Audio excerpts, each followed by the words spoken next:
recipe for your chicken. Oh, the chicken. Well, I haven't done that in ages, but I will. I'll have that ready the next time we have break time. I think you just hatched the egg. Pretty much hatched the egg. Okay, but anyway, I started to write it down and I misplaced it. So anyway, I'd like your recipe for your famous. A little blast chicken. from the past. What kind of chicken are you famous for, John? Is it the a ones barbecue? with feathers? Is it like Rick's chicken pot pie recipe? Chicken pot pie. We'll have to. Yeah. Well, I'll do that because I got to review it myself. I haven't made that kind of chicken now in about 7 years. What kind of chicken? 7 with years? feathers, I said. It's like a French fried chicken. Or it's whatever. like a French fried chicken. Or baked chicken. Yeah. You gotta dip it. It sounds really good. So. Chicken fingers? Well, thank you very much for calling. And I think you guys should devote one day, say, for recipes.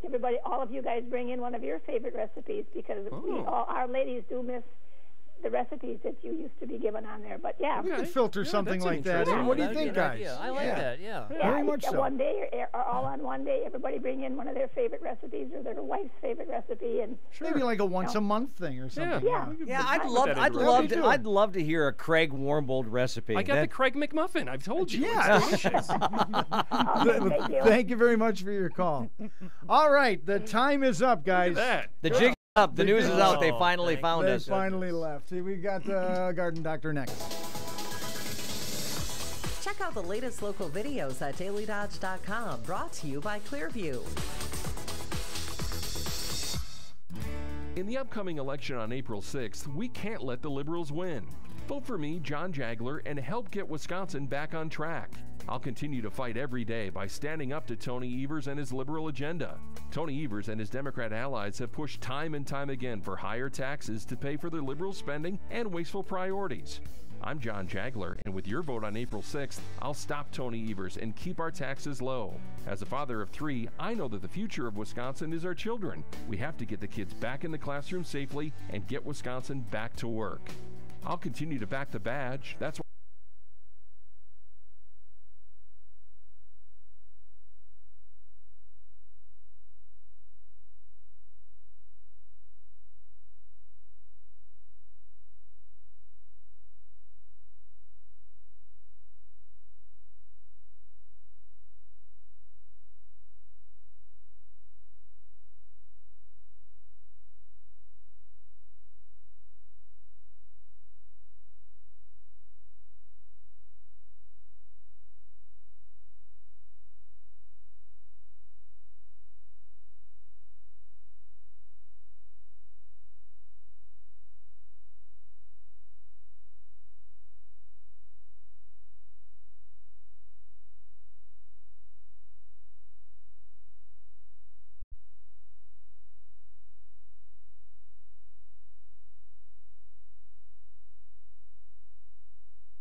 So you put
enough in there.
growth you get on your asparagus during the summer, the bigger the crowns will get and the more asparagus you'll get.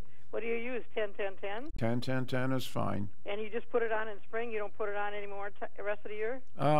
If your asparagus is growing well, you don't need to reapply it, but maybe in early summer it would be okay if you do it real early so that it grows well. Yeah, because mine didn't do too good last year. Yeah. Then I would say do it once right now before it even emerges, and then maybe about the 1st of June put another application on. Thank you. Thanks for calling. Bye. Thank you for your call. 885-4446-1920. 885-4446. Dick, how rigid are these three numbers? You want to use a 10-5-5 for something. What if you use a 10-10-5 instead? Yeah, how strict are these numbers? Yeah, the numbers are, the first number is nitrogen. And nitrogen has the ability to make things grow. And in a regular garden, you don't want to use a high nitrogen fertilizer, because if you do, the vegetables will grow like crazy. The garden will look very lush, but it also inhibits flowering and it inhibits the roots. So like with carrots and things like that, if you use too heavy a nitrogen, you'll have the bushiest carrots you ever saw, but the carrots themselves underground will not get very big. So what I usually recommend is, if you're composting, to put the 10-10-10 in the compost, and that way the microorganisms that are doing the decomposition in your compost bin will incorporate that nitrogen into their cells, and then when you put it on the garden, it won't be as readily available. The second number is the phosphorus, and the phosphorus has to do with root growth and with the health of the plant, and then the last number is the potassium, N, P, and K. And again, the potassium also has things to do with the health of the plant. You know, the different systems that grow, they have to have that potassium. All right, let's go back to the phones. You're on the air with Dick Zondag from Junk Garden Center. Hi, my question to you is, when's a good time to plant tomato seeds inside? Okay, what I recommend is that I would say tomatoes can be planted probably between now and the next week or two. What I recommend is that you keep track of exactly when you start those tomato plants in your house, and then when you plant them out, if they're too small, you set the date back earlier, so next year you start them a little earlier, or if they're too large and spindly, start them a little bit later next year. And by having a notebook where you keep track of when you start plants and what varieties you use, because you don't want to depend on putting that seed packet on the end of the row, because it's going to blow away. Right. So you want to know the varieties that you use, when you started them, when you transplanted them, and then how the plants did. So if you need to adjust that starting date a little bit earlier, a little bit later. I can tell you when we start them in our greenhouse, but greenhouse has perfect conditions for growing. We use fertilizer in the water every time we water them, and you know, they have all the light that they need. But in a house condition, it's dry, and you have probably a little lower temperature than what we do in the greenhouse, and you don't get the light that we get in the greenhouse. So every home grows plants at a different rate. So you have to kind of adapt the planting dates for your particular situation. Okay, thank you. Yep, thanks for calling. Thank you for your call. You're listening to The Garden Doctor here on WBEV and streaming live video on dailydodge.com. We invite your calls at 885-4446. We go to the next caller. Good morning. You're on the air. Good morning. Good morning. I wanted to find out, when is the best time to trim these evergreen shrubs? I think they're called yews. Okay. And, you know, they like to have them trimmed kind of like almost perfectly even on the top. Okay. So yeah, right now is a good time to do it before the plant starts to grow. And then if you want them perfect all the time, I would say you can prune them anytime from right now up until about the middle of August, the first part of September. Then you want to just kind of let the plant grow, because at that time, plants are starting to go dormant, and if you prune too much, they tend to grow into the fall, and then you'll get more burn on them. So, you can prune a plant anytime, especially an evergreen, because you're not worried about the flowers on it. So I would say shape them up right now, and then maybe after the new growth comes out and hardens, then you want to take that snippers and maybe snip the long ones away, and that way you can have the perfect looking plants. So, okay. So you would rather do it now and then do it later after the new growth. Right. But what if you didn't do it now and you waited till then? Well, what you do then is the new growth that you'd have is more than likely going to be on the areas that you're pruning off. Oh, okay. So you want to take it off so that the new growth comes on the plant that you're leaving, and that way you get new needles. Because what you'll find too is that with evergreens, the needles only last for a couple of years, and so if you're letting them grow out and then you're cutting them off, the needles that are left are not going to be in as good a health as they are. The other thing that you want to do is to use an evergreen fertilizer that has iron and manganese in it, because that is what keeps the plants nice and green and healthy. So you would put that right around the root area? Yep, right around the outside of the plant. Because I think they're kind of, they probably got it's a stone cover with probably plastic underneath. So yeah. Okay. Yeah, well, there should be holes in the plastic that's underneath that that water can infiltrate, and so you want to use a fertilizer that has those two elements in, because those two elements are very involved with photosynthesis. Okay, what was those two again? Iron and manganese. Okay. Okay. Well, thank you. Thanks for calling. Yep. Bye. All right, thank you very much for your call. Let's go to the other line, 885-4446, the number to call here on The Garden Doctor. You're on the air. Good morning. Good morning. Japanese beetle, my nemesis for my raspberries, my morning glories. And I thought I heard on your show last year that there was something that you could spread like not a fertilizer, but an insect killer on the ground in the spring to take care of those. Yeah, there's a milky spores. What the product is, and what it is it's a spore that the larvae ingests, and then that kills them. It's not inexpensive, and if you're going to treat it, you've got to treat a large area, because those Japanese beetles will fly in from a long distance to get to your stuff. Yeah, I guess that was my question. Yeah. If they were just local to your plants, or yeah, I mean, if they were just in your area, treating would be fine. What I recommend with Japanese beetles is to get a Japanese beetle trap, and to put it away. You don't want to put it right in the middle of the plants that you want, if it's strawberries or raspberries or whatever it is, because what it does is it attracts the beetles in. It has the sex attractant, the sex hormones, embedded in the little eraser thing that comes. And what you want to do is take it probably 500 feet, or because what happens then is that will attract the beetles to that trap. And so if you're putting it right where you want the beetles not to be, it's going to attract every beetle in the area in. So what you're trying to do is to attract them away from your plants, so that they fly in, they get to that trap, and they actually fall in a plastic bag, and then you tie the bag up and throw it in the garbage. Or if you've got chickens, chickens love the beetles.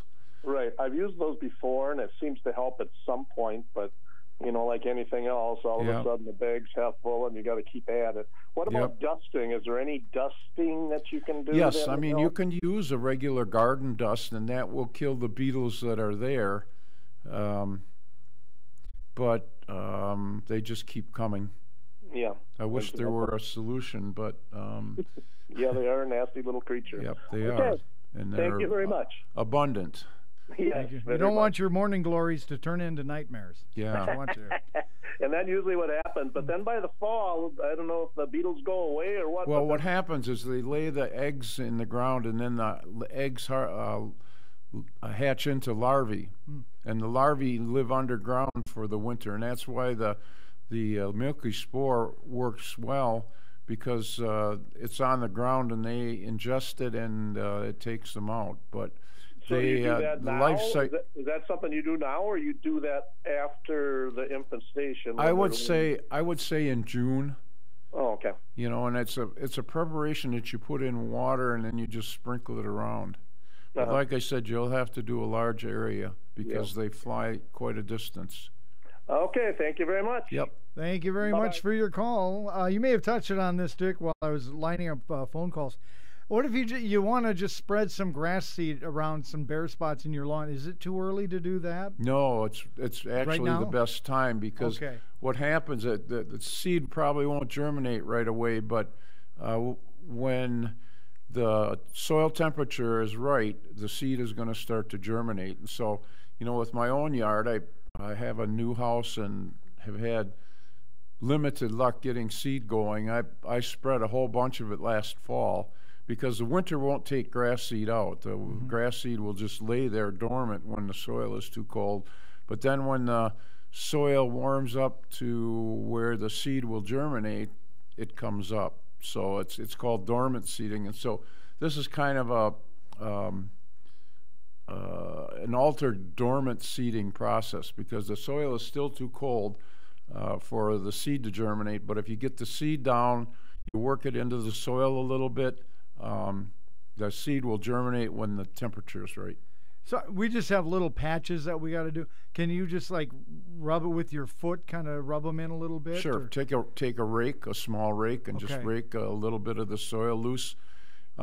There's also products that we sell that have, it looks almost like insulation, where the seed is embedded in a substance that you put it on the ground, and it actually forms that nice barrier that will keep the seed from drying out, because the only thing that kills grass seed is to have it start to germinate and then dry out. And so that's why when you're putting a lawn in, you want to put the seed down, and then you want to cover it with a mulch so that the seed doesn't dry out. And then you, instead of watering once in a while the seed is germinating, you've got to almost water it daily, because, like I said, the only thing that kills grass seed is to have it start and then dry out. 885-4446. We have at least enough time to take another call. So if you want to give a buzz, you're listening to The Garden Doctor here on AM 1430 WBEV and streaming live video at dailydodge.com. I'm going to bring up the H word, Dick. No, don't. Hydrangea. Yeah. What should I? Well, hydrangeas are kind of my nemesis, because there are so many different types of hydrangeas.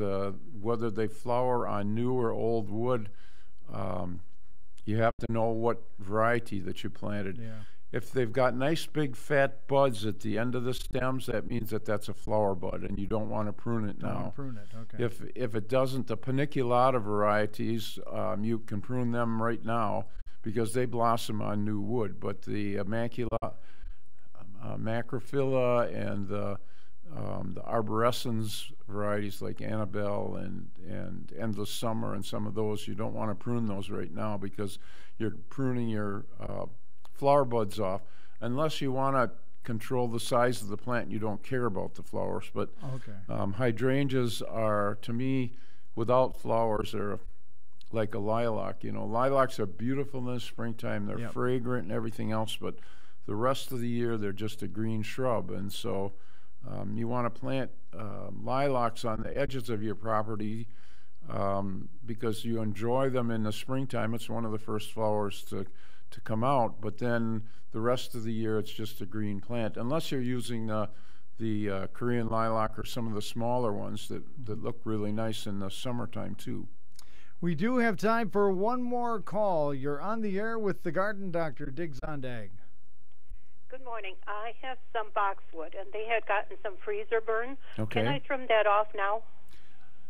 What I would do is wait and see if the burn goes down into the stems, because sometimes the leaves will burn, but the stems will be green, and then new buds will push out in that area. And so if you cut it off, you may be cutting some of your new growth off.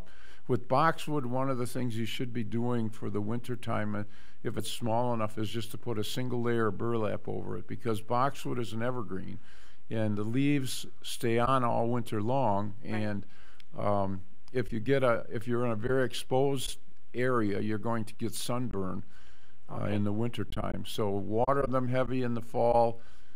After the ground freezes, put a single layer of burlap over them for the winter.